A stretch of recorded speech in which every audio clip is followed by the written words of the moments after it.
सोनपुर नाम के एक जंगल में सुनहरी चिड़िया अपने मम्मी पापा और भाई बहन के साथ रहती थी।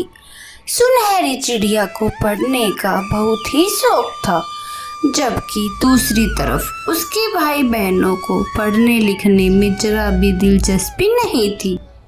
जब भी सुनहरी चिड़िया उनसे पढ़ने को कहती थी तो वे कहते थे, घर में एक पागल बहुत है। अगर सभी पागल हो जाएंगे तो काम कैसे चलेगा?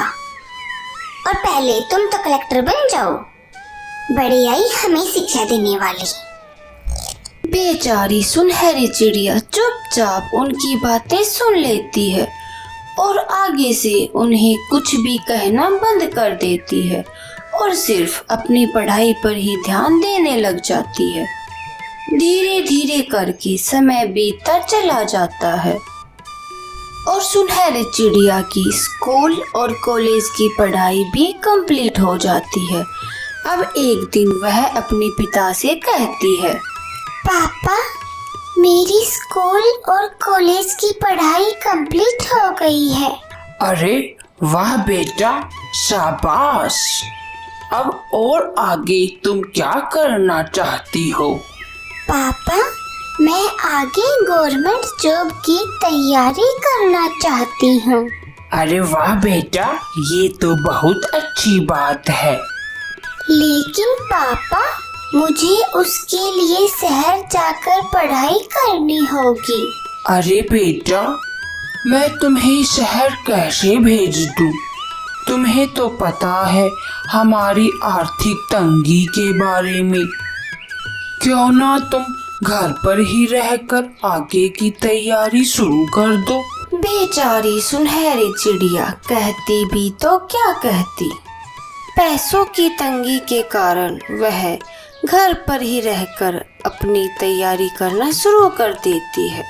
धीरे धीरे करके समय बीतता चला जाता है और एक दिन सुनहरी का एग्जाम का दिन आ जाता है।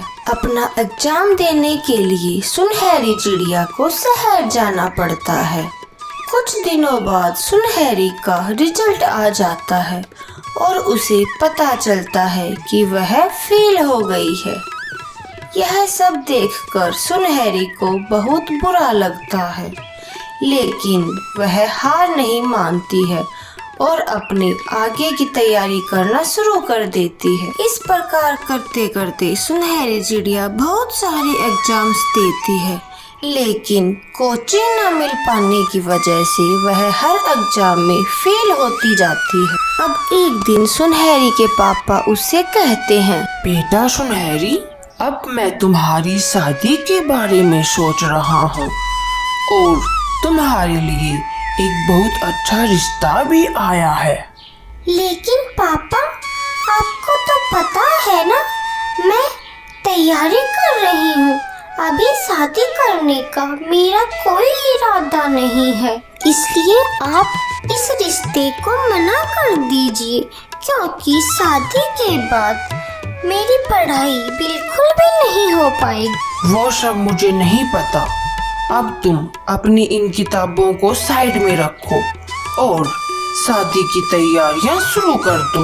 अब सुनहरी चिड़िया अपनी किस्मत को कोसती है और कहती है, शायद मेरे नसीब में ही नहीं है सरकारी नौकरी पाना। नहीं तो इतने सारे एग्जाम्स देने के बाद क्या कोई एक पेपर भी क्लियर नहीं होता। अब मेरी शादी हो जाएगी, मेरा फ्यूचर खत्म हो जाएगा, लेकिन अब मैं कुछ कर भी नहीं सकती हूँ।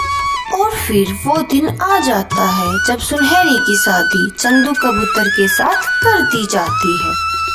शादी के बाद जब चंदू कबूतर को पता चलता है कि सुनहरी को पढ़ने लिखने का बहुत शौक है, लेकिन पैसों की आर्थिक तंगी की वजह से उसके पापा उसे कोचिंग नहीं, तो वह सुनहरी के पास जाता है और कहता है, अरे सुनहरी, मैंने सुना है तुम सरकारी नौकरी पाना चाहती थी। हाँ चंदू जी, लेकिन अब क्या फायदा, अब तो मेरी शादी हो गई है। अरे पगली, तो क्या हुआ अगर शादी हो गई तो? शादी हो गई इसका मतलब ये थोड़ी ना है कि अब तुम कुछ भी नहीं कर पाओगी। मैंने शहर के बहुत अच्छे कोचिंग सेंटर में तुम्हारा दाखिला करवा दिया है। अब तुम कल ही शहर जाओ और अपनी तैयारी फिर से शुरू कर दो। क्या आप सच कह रहे हैं चंदू जी? मुझे तो विश्वास ही नहीं हो रहा है कि मेरी किस्मत मुझे एक मौका और दे रही है। Thank you Chandu ji, thank you so much. आप बहुत अच्छे हैं। अब अगले ही दिन सुनहरी चिड़िया शहर चली जाती है और अपनी तैयारी फिर से करना शुरू कर देती है। धीरे धीरे करके समय बीतता चला जाता है और 2 साल बाद चंदू को खबर मिलती है कि सुनहरी का एग्जाम क्लियर हो गया है और उसकी गवर्नमेंट जॉब लग गई है।